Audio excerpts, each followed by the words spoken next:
Hello everyone, नीलूज़ home kitchen में आप सभी का बहुत बहुत स्वागत है।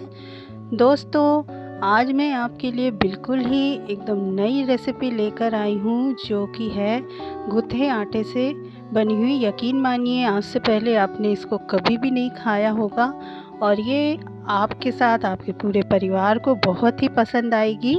तो चलिए शुरू करते हैं इसको बनाना। इस रेसिपी को बनाने के लिए यहाँ पे मैंने 2 कप गेहूं का आटा ले लिया है और इसमें मैंने आधा चम्मच के करीब नमक डाल दिया है। और अब हम इसमें 2 बड़े चम्मच रिफाइंड ऑयल डाल देंगे मोहन के लिए। और अब हम इसको बढ़िया तरह से मिला लेंगे।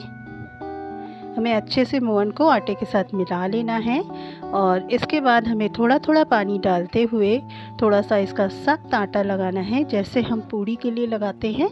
बस बिल्कुल उसी तरह से हमें इसका आटा लगाना है। पानी को थोड़ा थोड़ा डालते जाएंगे और एकदम सख्त थोड़ा आटा हमें लगा करके तैयार कर लेना है। तो ये लीजिए, हमारा आटा तैयार हो चुका है। अब इसको हम 15 मिनट के लिए रेस्ट पर रख देते हैं। तब तक हम एक चटपटी इसके लिए स्टफिंग बनाकर तैयार कर लेते हैं। उसके लिए मैंने यहाँ पर 8 से 9 उबले हुए छोटे आलू ले लिए। अगर आप बड़े ले रहे हैं तो 3-4 आलू भी ले सकते हैं।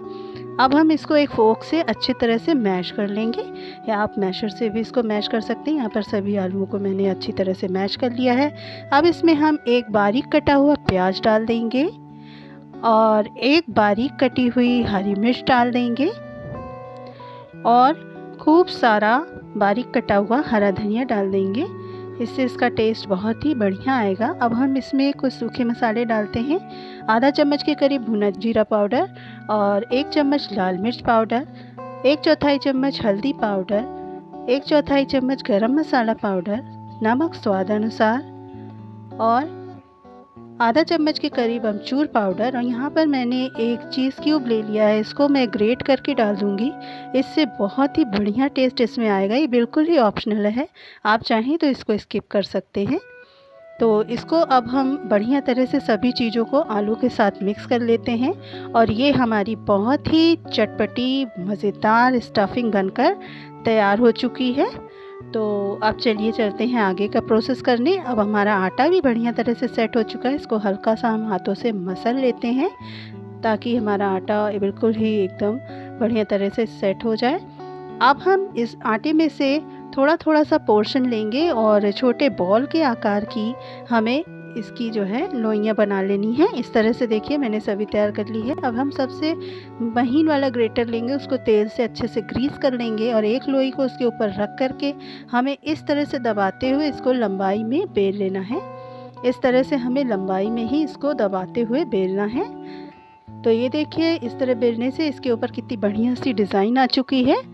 तो अगर आप इसको इस तरह बेलना चाहते हैं तो आप इस तरह आराम से तेल लगा करके इसको बेलिए, तो ये बिल्कुल ही आराम से इससे निकल आएगा, बिल्कुल भी नहीं चिपकता है। और अगर आप इसको बेलना नहीं चाहते हैं तो हम दूसरी तरह से भी इसको बना सकते हैं। आप लोई को इसके ऊपर रख करके हाथों से इसको लंबाई में इस तरह से प्रेस करते हुए दबा लीजिए। पूरे में हमें इसको फैला देना है। आप बेलन की ना मदद लीजिए, आप हाथों से भी इसको आसानी से बना सकते हैं। तो ये देखिए, इस तरह से हम इसको फैलाते जाएंगे और धीरे से इसको निकाल लेंगे। तो ये देखिए, इससे कितनी बढ़िया इस पे डिज़ाइन आ गई है। तो आप हाथों से भी इसको बना सकते हैं। तो इसी तरह से हम सभी पूड़ियों को बना करके तैयार कर लेंगे। और यहाँ पर मैंने 1 चम्मच के करीब मैदा ले लिया है और इसमें थोड़ा थोड़ा पानी डाल करके हम इसका एकदम पतला घोल बना लेंगे, जिसको कि स्लरी कहा जाता है। तो इस तरह से हम मैदे की स्लरी बना करके तैयार कर लेंगे। तो ये देखिए, मैंने यहाँ पर मैदे की स्लरी बनाई है। इतनी कंसिस्टेंसी हमें चाहिए इसकी। इस तरह से अब एक पूड़ी को हम लेंगे और इसको जिधर डिज़ाइन है उसको नीचे की तरफ रखना है, प्लेन साइड को ऊपर रखना है और इसके बीच में हमें थोड़ी सी स्टफिंग को लंबाई में फैला देना है।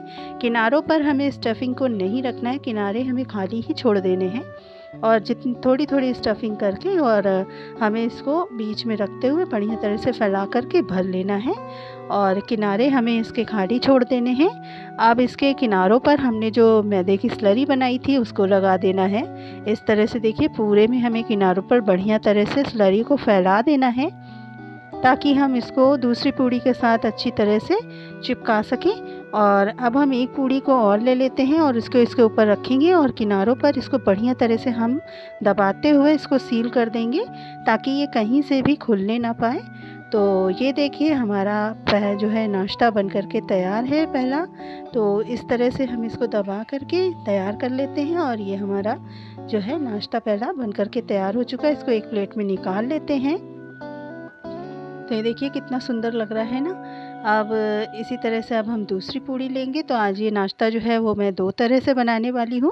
तो मैं दूसरी तरह से आपको बताती हूँ आप कैसे बना सकते हैं। इसमें हमें स्टफिंग को आधे पोर्शन में ही रखना है, पूरे में नहीं फैलाना है। इस तरह से थोड़ी सी स्टफिंग लेंगे और किनारों पर खाली छोड़ देंगे, वहाँ पर हम थोड़ी सी स्लरी को लगा लेते हैं और दूसरी साइड से हम पूड़ी को उठा करके और किनारों को अच्छी तरह से हम सील कर देंगे। तो आप इस तरह से भी नाश्ता बना करके तैयार कर सकते हैं, ऐसे भी ये बहुत अच्छा लगेगा। तो देखिए दोनों डिज़ाइन में आप कोई भी डिज़ाइन बना सकते हैं। तो इसी तरह से हम बाकी की भी सारी पूड़ियों को जो है वो भर करके तैयार कर लेते हैं।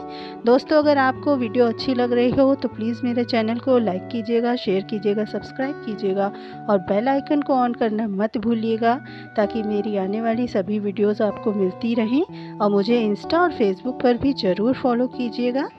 तो ये देखिए मैंने इसी तरह से दूसरी पूड़ी को भी अच्छी तरह से भर लिया है। तो और जो बाकी बची हुई हैं उन सबको भी मैंने भर करके तैयार कर लिया है। तो हमारा नाश्ता जो है वो तैयार हो चुका है। अब चलते हैं इसको फ्राई करने। यहाँ पर मैंने तेल को बढ़िया तरह से गर्म कर लिया है और एक बार में जितना नाश्ता आराम से आ पाए उतना ही आपको डालना है, बहुत ज़्यादा नहीं डालना है।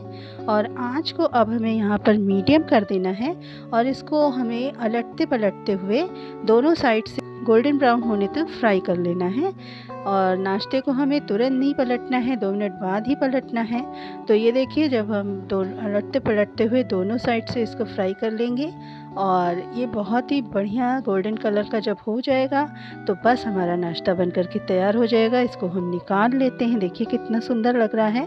और सेकेंड बैच को भी हम इसी तरह से फ्राई कर लेंगे। तो ये लीजिए दोस्तों हमारा एकदम बढ़िया क्रिस्पी नाश्ता बन करके तैयार है। आप इसकी आवाज़ सुनिए कितना क्रिस्पी है ये।